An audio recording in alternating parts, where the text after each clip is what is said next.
The Global Education and Skills Forum began on a high note with a charge on political leaders to stop promising jobs without the required funding for education. And this charge was given by Mohammed Sidibe, a student from Sierra Leone studying in the United States. And Bukola Sami Wemimo has details in this report.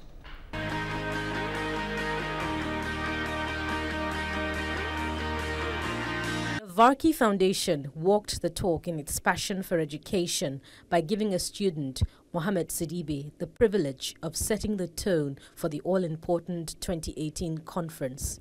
Sidibe, who got the benefit of a fortuitous education after being orphaned following the Diamond War in Sierra Leone, spoke from the heart. You see, our leaders run on the platform of we're going to provide employment for all the youth. But they never run on the platform of providing quality education. It's simply a matter of necessity versus sufficiency. Well, for starters, had I known what I know today, I would have bought stocks in Apple. I mean, who could have predicted how the iPhone and smartphones in general would completely change the way we interact with our surroundings?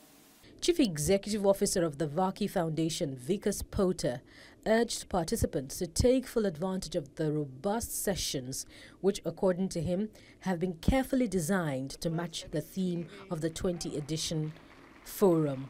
The opening plenary, moderated by Pota, tasked speakers like Julia Gillard on the implications of political leaderships that progress without carrying along their communities. Then come the next election, there will be a backlash, there will be a change. So there has to be, a dialogue here between political leaders who are showing courage and who are on the right track, communities that are demanding more and more change in a positive direction.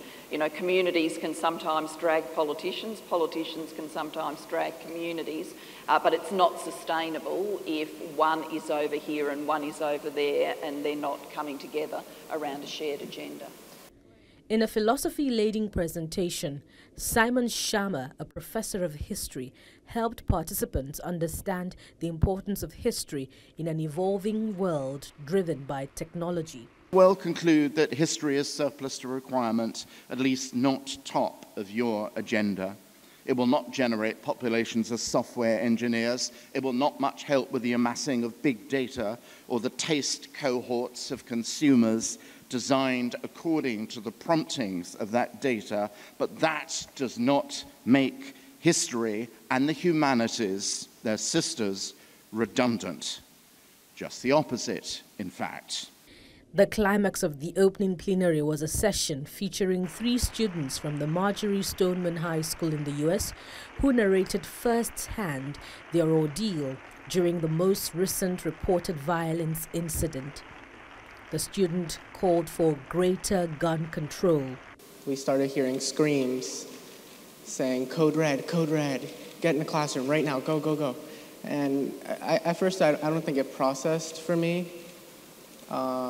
I didn't realize that Code Red meant that there was an active shooter on campus.